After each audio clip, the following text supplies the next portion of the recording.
Good afternoon, ladies and gentlemen. I'm your host, The Lost Chevalier, and you're welcome back to Second Circle. Let's load the game, shall we? Where the hell were we? Ah, here we are. 9-2. This one. Yeah, we went with Malina, right? Yep. So, next one is Zdrada. Oh, by the way, please like and subscribe. It helps me out a lot. It's helped me out a lot. And it will be a blast to have you here on the channel more often. So thank you for coming, thank you for watching, and I hope you have a blast with this beautiful game. Now we go with Zdrada, who is a beach demon. I love her. And what else was I going to say? Oh yeah, happy Valentine's Day. So what better day to go than to Zdrada? This is gonna be a journey. Full screen. Oh, first, full screen, full screen, full screen. There we go. In light of recent events, Lucifer has called a house meeting over dinner. Of the demons who are attending, only Malina is missing. You have made extra rare Salisbury steak in hopes of placating some of the less happy demons, or at least giving them an outlet.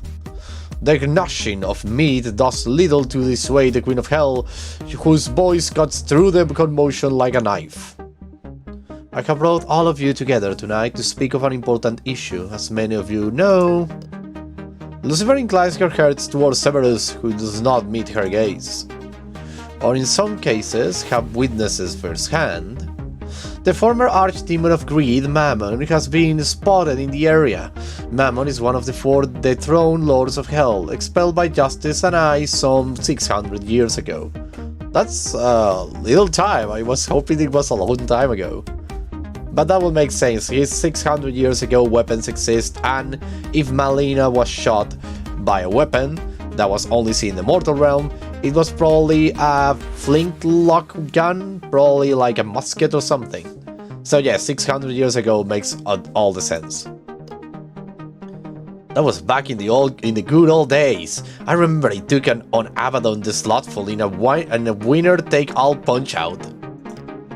After their defeat, we stripped them of all but their most basic powers, and churned them out of hell and into the mortal plane. You can't be seriously concerned about Mammon. As far as the Akashic records are concerned, she gave up without a fight after the decisive victory of justice over Abaddon. If Cerberus and Taker can handle her, surely she possesses no credible threat for the rest of us. Cerberus cast a miserable glance your way. Obviously, the rest of the assembled demons have yet to hear the specifics of your ill-fated last encounter with Mammon. On the contrary, the appearance of Mammon has me greatly concerned, more so even than the appearance of the other demon lords. Mammon's a coward through and through, which means her brashness is backed up by one or more of the other demon lords. But you say that you stripped their powers away. Even united, how could they harm us? Lucifer shakes her head. Well, the little one has her powers, that's a little concerning. Though it pains me to admit it, I do not know. However, their leader, Satanas, has an incredibly wrathful nature. Her spite is not to be underestimated at any cost. Justice puts a hand on Lucifer's shoulder, but the Queen of Hell brushes it off impatiently. Regardless of the practical threat they may pose, I know their goals to be singular. They want to reclaim what I took from them so long ago. They want the throne of hell. To rule in brimstone and anarchy as they once did 666 years ago. Oh, 666. Stopping them is critical if we... Lucifer cut off by an unnecessary nosy cock from across the table. Flanked by Cerberus, Zdrada smirked as she stops out the smoldering butt of her cigarette on her outstretched tongue. Meeting Lucifer's eyes full on, Zdrada speaks her piece. Yeah, you keep using that word, but funny thing, I can't really see what this has to do with the rest of us, boss. We are all in this together, Zdrada. Zdrada shoots to her feet, slamming her palms down on the old wooden table. Wrong! This isn't about us, this is about you keeping hold of your power. A couple of sympathetic murmurs, mostly from Cerberus, sounds from the rest of the stable. It looks like Zdrada words have struck resonant nerves among the assembled demons. Let's attack or intervene. Sorry, I will intervene because I'm with David, I hate choices. I wish this was just a visual novel. Let's Zdrada talk or intervene. I don't feel like. I don't know. I'm going to intervene. That accusation is out of order, Zdrada. Whatever her motivation, the facts remain that... I don't recall asking your opinion, bootlicker. Lucifer's got a lot to answer for. Why, you ungrateful whelp! Under my guidance, hell ran like a well-oiled machine. Might was no longer the sole purveyor of right. Me and my sister's lives were easier under your weren't easier under your benevolent rule. Far from empowering us, your insurrection stripped me of my only method of taking care of those around me. Zdrada sits back in her chair, arms folded defiantly. And now you want us to ask at your shields? I ain't deaf, and I have heard the stories about your ascendant to the throne. Let me assure you, I ain't planning on falling on my blade meant for you. Fuck that and fuck you. I don't take orders for falling despots. Lucifer takes a deep breath. Turning away from Zdrada, she addressed the table at large. Assembled demons, leave the room. I wish to speak in private with Zdrada. Oh my god, no. Cerberus moves to protest, but is quickly silenced by the combined efforts of judgment and justice. Nodding to Lucifer, Justice sees the other demons exit the room, before squeezing your shoulder reassuringly. Try to keep them from throwing down in the kitchen, okay? It's my night to do the washing up. Leaving you feeling rather dastardly unprepared for whatever is about to happen, Justice leaves the room, closing the door behind her. Taking a deep breath, Lucifer addressed her as the staunch critic. It appears you still have to learn humility in the presence of your social betters. Seeing as we have a common cause, I am willing to let you slide this once. In exchange, you shall... With a viper-quick sweep of her hands, Zdrada hurls her glass of wine at Lucifer's head. Whoa! Fortunately for both parties, her aim is off course. The glass missed Lucifer by a good 6 inches before hitting the far wall and exploding into crystalline shards. I shall do as I always have, exactly what I please. Lucifer jumped to her feet, her face burning red. Insubordination! If we were back in hell, I do have you publicly flayed for such arrogance. Zdrada barks out a harsh laugh, but her shoulders are tense, ready to launch another assault if Lucifer shows any signs of making good on her threat. Don't threaten me with a good time, boss. Besides, you can't really do shit to command us in this world. The others may follow you out of some kind of psychopathic loyalty, but this here gal knows that she's what she's worth. And I'm really looking to be your bottom bitch here on Earth. That's why you send them away, isn't it? Ain't it? You don't want them to see that you can't back up your threats outside of hell.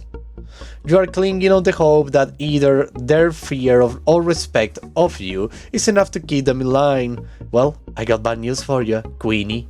We are running dry on both accounts. Stop! By my authority of Queen of Goddamn Hell, I command you to stay. Zdrada hesitates by the door, poised to leave.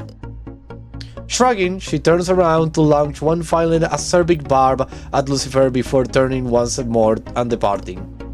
Or what?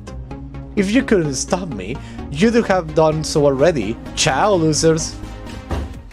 Silence reigns for a few minutes in the room. Lucifer does not meet your gaze, and she's clenching her hands so tightly her knuckles had gone white. Lucy, don't worry. Ugh! In a single feral motion, Lucifer sweeps her hand upwards, bringing them crashing down onto the table with terrible force. Cracks radiate outwards from the impact. The sturdy wood on the table no match for Lucifer's temper. Still breathing heavily, Lucifer screwed her eyes shut. Slowly, over the course of the next few moments, she pulls herself together. Her breathing slows, and her hand unclenches. Eventually, her eyes once again open, still sitting with the repressed frustration. When her words finally return to her, they come slowly, barely making it through her tightly clenched teeth. Impulsive as always, that woman still thinks her agenda the only one that matters. Remind me again why you decide to bring her along. Oh my gosh, she's angry. I'm not entirely sure what goes through her head half of the time. She never shared her internal strife. Lucifer nods, finishing the talk. Unless she can inflict it upon those around her. A fact her sister learned only too well. Still, this is excessive, even for her. I can only wonder what's causing her to lash out like this. Truth be told, at any other point, it wouldn't concern me. However, recent events have caused me to evaluate my priorities. Are you talking about the existence of the other demons on Earth? Indeed. We need to be aware of possible attempts to divide us.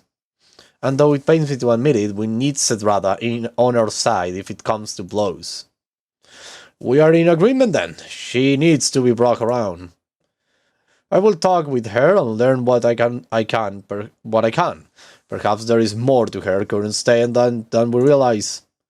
Lucifer staples her fingers, peering over them and across the table at you. It's not only Zdrada, we need to close ranks. And a fondness for you seems to be the only thing we all have in common. Aw, thank you. If the four are seeking to hurt me, they will extension be looking to hurt you. I will see what I can do. Time is of the essence. I will keep the rest of the girls busy so they don't want to interfere with you talk with Zdrada. Whatever you choose to have it. Talk to Zdrada now. I might as well tackle the largest problem first. I will head out to talk to Zdrada. Ooh. I'm recording everything correctly, right? Yeah! I may have my blush on. Yes. Wait, what? Don't tell me. Wait. Wait. Oh no, god damn it. There we go. So sorry for that. You were looking at the menu of the Vtuber. There we go. Now I don't have it. Damn it. I forgot to turn that off. Pausing only to place your dishes into the dishwasher, you once more make your way out to Zdrada's old camper. Stopping a foot from the entrance, you extend your hand and rap politely on the paint chip frame on the screen door. Sorry. Zdrada, you and I need to have a little talk. This time, no answers come from the disheveled abode. Curious, you peer inside one of the windows. Zdrada is nowhere to be seen. The only sign of her is a cigarette butt poking out of an overflowing ashtray. It's still gleaming and smoking, a trail of wispy grey gently upwards to join the smoky miasma that perpetually clouds the roof of Zdrada's living space.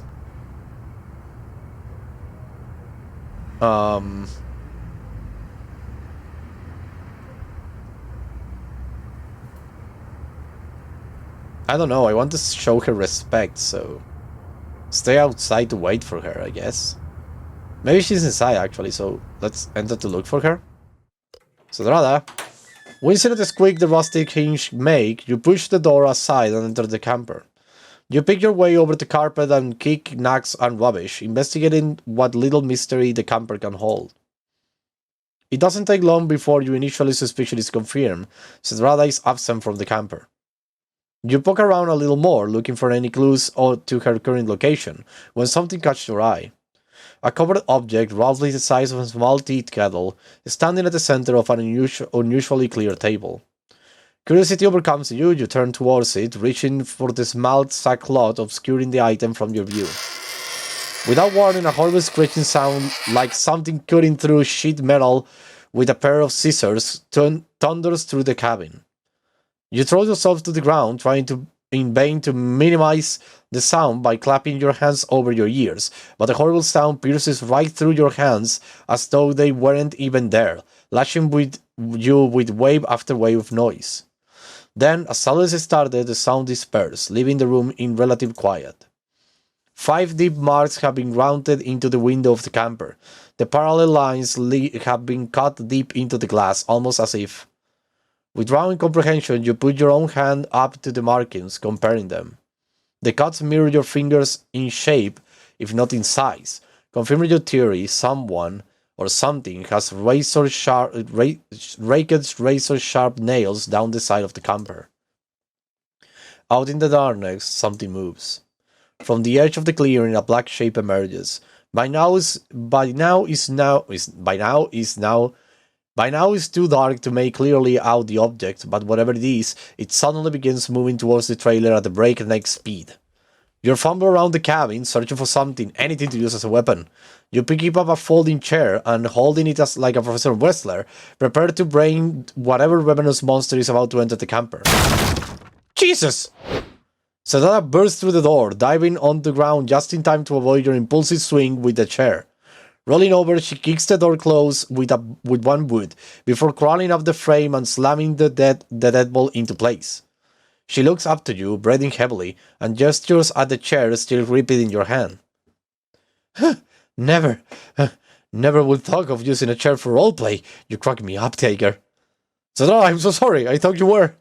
Yeah, I figured as much. Which, by the way, is why you currently are in a pile of cinders joining the ash on my rock. Feeling foolish, drop the chair.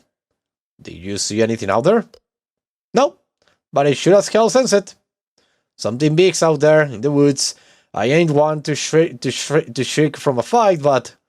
For a second, a rare emotion crossed Zdrada's face. Uncertainty.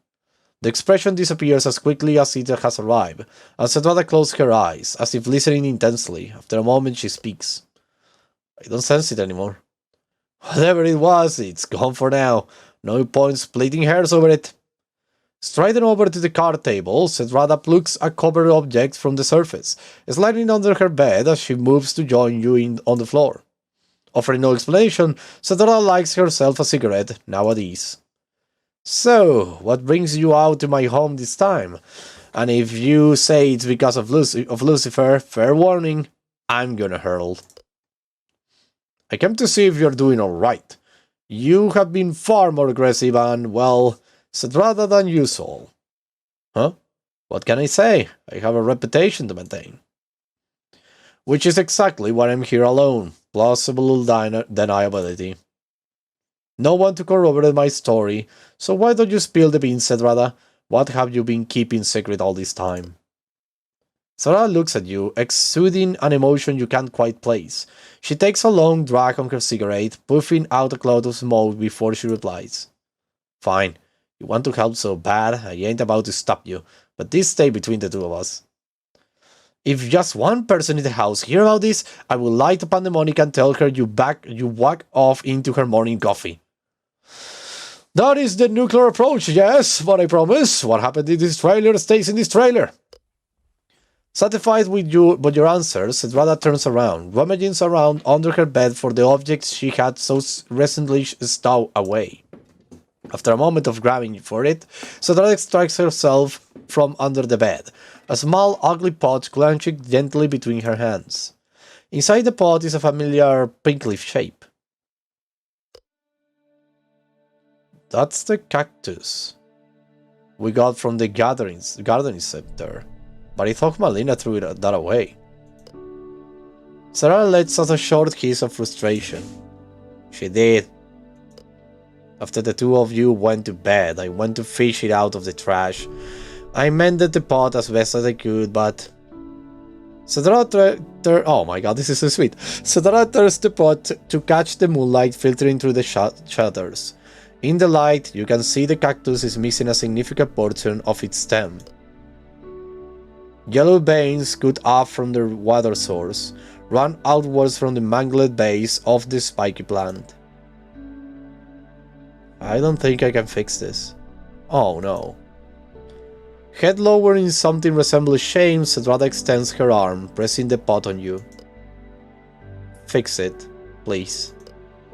I have been trying, but I'm not good at keeping things alive. I must be messing up somehow, but...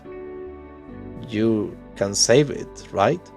She's talking about her relationship with Malina. Oh my god, this is so sweet, I'm gonna cry. Gingerly, you take the ill-mended little pot from Zdrada and bury it at the plant inside. The little cactus isn't doing too well. The impact from Malina throwing it against the wall had ruptured its stem, nearly cutting it in two. While both halves are still connected by a thin band of fiber, it was obvious, even to one untrained eye, that the cacti time on this planet was coming to an end. It's dying. Don't you think I can see that? I have tried everything! Herbal remedies, sunshine, experimental fertilizer, but it just keeps dying. Is it too much to ask for something that will stay with me? For something that I know won't just up and leave me behind one of these days? You can count on me. I am here. Oh my god. This is so sweet. Her shoulders slump. If I can't even convince this plant that I'm worth sticking around, what am I even doing with you and the rest of the house? Is this really about the plant? Yes? No. This is so confusing. I'm not used to this sort of self-reflection. What the hell? The heavy impact started Zdrada out of her meditation. Both of you turn towards the entrance of the trailer. The door rattles with another thump. That's strange. Lucifer told me she was taking the rest of the girls out of her way. Is there an emergency at the house? You reach for the door and Zdrada shots to her feet, her eyes suddenly wide with alarm. Take her away, don't open that! Too late. The door is already partway open by the time you catch what Zdrada is trying to tell you. Your attempts to reseal the door are interrupted by a slender hand forcing its way through the open crack. Gripping the frame, the hand pushes. Hard. Though you struggle and leverage every bit of your bulk, trying to prevent the door from opening, the effort is like trying to hold back a landslide. Slowly, you give ground, and eventually you surrender the losing battle. Leaping back to Zdrada's side, you prepare yourself as the door opens. On the other side of the door, bathed in moonlight, stands a strange demon.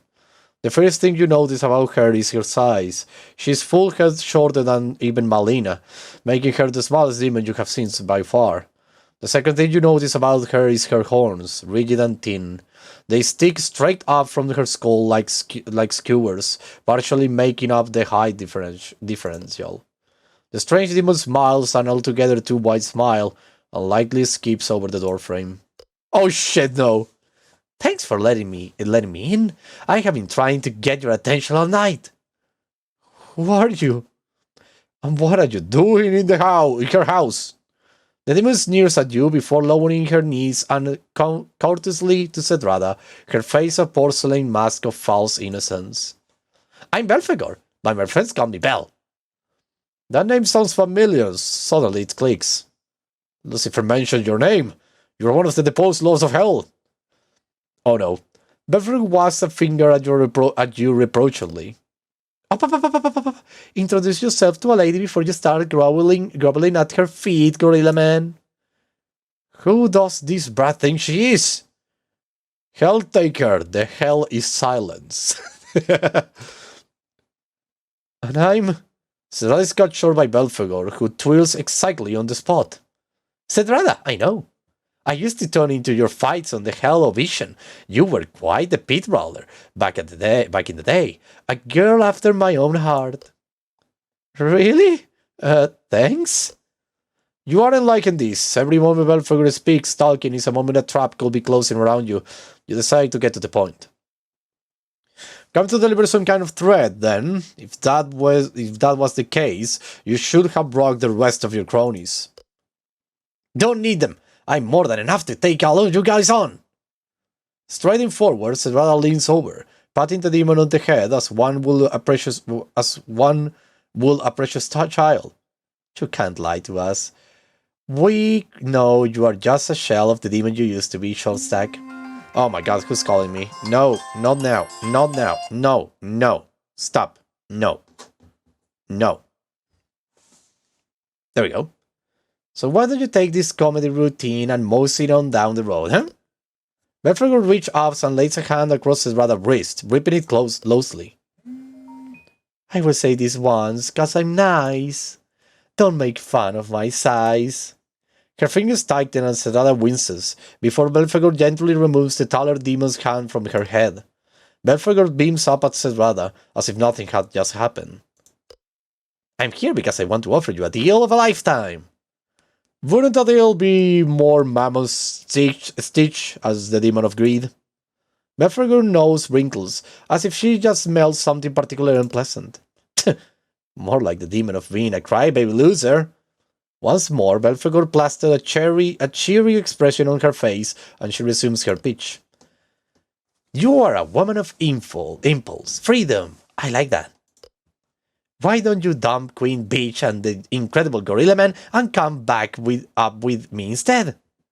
Your talents are obviously wasted here, and I really need a strong lieutenant. You need me? Belfegor clasps Zdrada's hand between her own, nodding enthusiastically. Of course, silly. Both of us are way ahead of our time, both created to indulge in physical, distinctly mortal vices. Have you ever wondered why your magic works so well here? There is no end to the gluttony we can indulge in nowadays. You are the gluttony? Zdrada. In a flash, Belfegor crossed the distance between you, grasping your shirt with deceptively powerful hands. Belfegor hoists you off the ground with no apparent difficulty. Quiet, ape. Let the lady make the decision for herself. Struggle. Oh no. Oh, I love this animation. You wriggles like a landed fish, trying to wrench yourself from Belfegor's grasp, but the former Lord of Hell only laughs. A strange chittering noise that reminds you of a cicada in summertime. Looking up at your struggles, Belfegor licks her lips, her smile widening. Oh, Mammon didn't lie. You are pretty cute up close. Good enough to eat, even. Maybe there is room for you back at my place, depending on what Zdrada chooses, of course. Turning her back on the two of you, Zdrada lights a cigarette with a snap of her finger, inhaling deeply. The inevitable exhalation of smoke is accompanied by a deep belly laugh. Oh my god, she has a voice actor, I love it. Oh my god.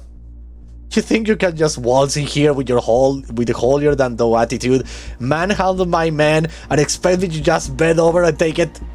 Sorry, but you must have gotten the wrong memo. I ain't fixing to the anyone's bottom, bitch. Threatening taking won't persuade me either. Man's traveling to hell and back, in case you didn't know. Ooh, so it's seriously now that pipsqueak like you can threaten him. Ooh. Belfegor's eyes dilate in sudden fury. Pivoting around on one foot, she cocks back the hand wound into your blazer. Do not call me Pipsqueak! Whirling on the spot, she lurks you into the door of the camper. The old rusted hinges snap under the impact, sending both of you and the door flying across the backyard. You hit the ground with a thump and roll several times before you manage to arrest your momentum. You manage to get your bearings and look back at the camper, where Belfegor is peering curiously out at you. Steam is boiling off Zdrada's hand. You can tell she's only seconds away from launching an offensive of her own. I hope that didn't mash him up too badly. I hate picking shards of bone out of my meat. Eat shit! Flame cloaks Zdrada's hand, coalescing into a small nova in her right palm. Rolling her shoulders, Zdrada sweeps her arm forwards, sending the ball of flame blazing towards Belfegor. Oh, protecting your man, how cute! Raising one hand, the twin-tailed demon intercepts the fireball. Wow, this is getting out of hand. White-hot flames cascade from her outstretched fingers, leaving her unharmed by the blow. Smoke billows up from the old dusty carpet. Oopsie, you should really be more careful when using fire. It has a tendency to get out of hand. Even as she speaks, flames begin to spread over the floor, licking over the detritus that covers the camper like 100 hungry tongues. Snatching up the potted cactus with her free hand, Zdrada calls out to where you lay, still crumpled on the grass. Everything hurt. Shit, hey, take her. Where did you keep the fire exit? Her heads towards you, Zdrada doesn't even have time to react to Belphegor's movement. In a single blazing fast motion, the little demon delivers a vicious sucker punch to Zdrada's ribs. The impact snaps out in a concussive blast, and Zdrada is sending flying out of her home, landing in a heap alongside you. Whoa! The flames have reached the curtains, snacking off the ancient fabric and filling the little mobile home with smoke. From out of the flames, eyes aglow, steps Belphegor, clenching something in her hand. I was thinking she was the demon of what, not the demon of gluttony? Oh my god. Oh no!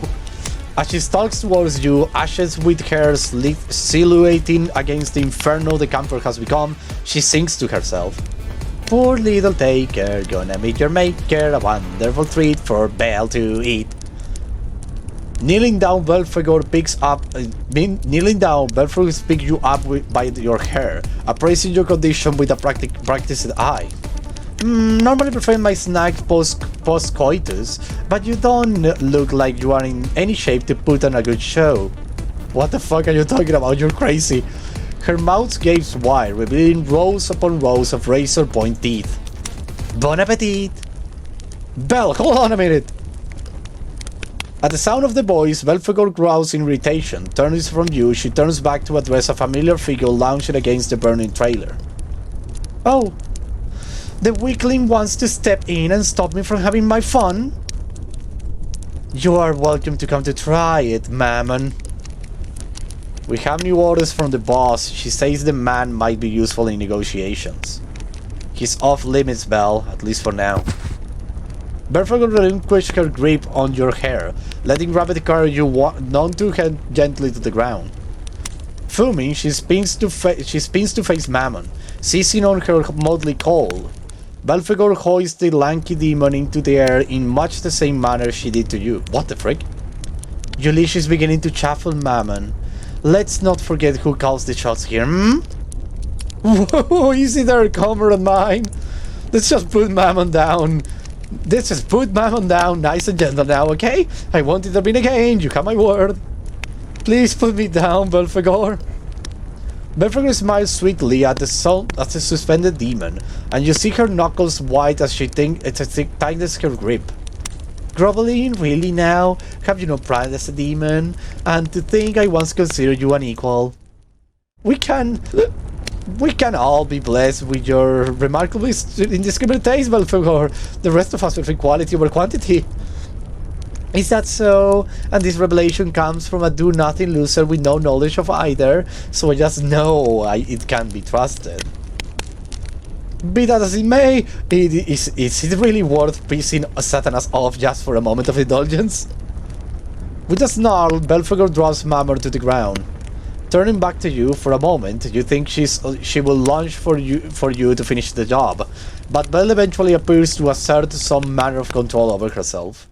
Smoothing the creases out of her skirt, she turns out and walks past Mammon and into the forest. Nice play, would you take her? Mammon, I'm leaving. Play your boring politics if you must. Mammon takes a step backwards, cringing away from the petite demon as she walks by. Even as Belphegor departs the scene, Mammon's eyes warily follow her until she disappears out of sight. Bending down, Mammon offers you a hand, pulling you to your feet with little in the way of apparent effort. So suddenly we are all body-body, you'd better start talking fast. The others should be coming home any minute and you don't want to be here when they arrive. Mammon grins, I allow her grin, and opens her mouth, presumably to lance you with a needling retort. But after a moment's thought, she closes it again. She shakes her head and looks you dead in the eye. This ain't how things were supposed to go, enemy mine. Like hell we're intimidated by that malformed little run. Zdrada's tirade is halted by the hand Mammon forced over her mouth. Kneeling down, the lanky demon shakes her lightly. Are you as dense as you look? Listen, gal, Belle likes you, but if you can't keep your tongue on your leash around her, she's liable to rip it out. Zdrada growls up to the other demon and bites down at her hand, causing Mammon to jerk it away. Ah, fine! On your own head, buy it then. Massaging her fiercely in your hand, Mammon turns to you. Tell Lucifer that if she doesn't give us what's ours, today is just the beginning. She has one week to meet our terms. Or there will be hell to pay. With that ominous pronouncement, Mammons leave the scene. Turning to Zdrada, you see her cradling the cactus in her hand. Miraculously, the pot survived the flight from the burning trailer. However, the plant inside looks even worse for wear. The flickering of the slow descending fires casting an unhealthy pallor over the little cactus. We will save it. Zdrada looks over at you, a glimmer of hope creeping into her eyes. I promise we will do everything we can to save it. If I had to go back into hell and break the soul of that plant from the infernal pits, I will do it. Zdrada gives a small, sad chuckle and wipes her eyes, trying in vain to disguise the moisture building up in them. You're really dumb, you know that? Oh, but thanks. Oh, that was so sweet. This was such a moving episode, holy shit. Okay. That was the special of Valentine's Day, I would say. Thank you very much everyone for watching. I hope you had a blast. Please like and subscribe. Bye bye. This was crazy. What an episode.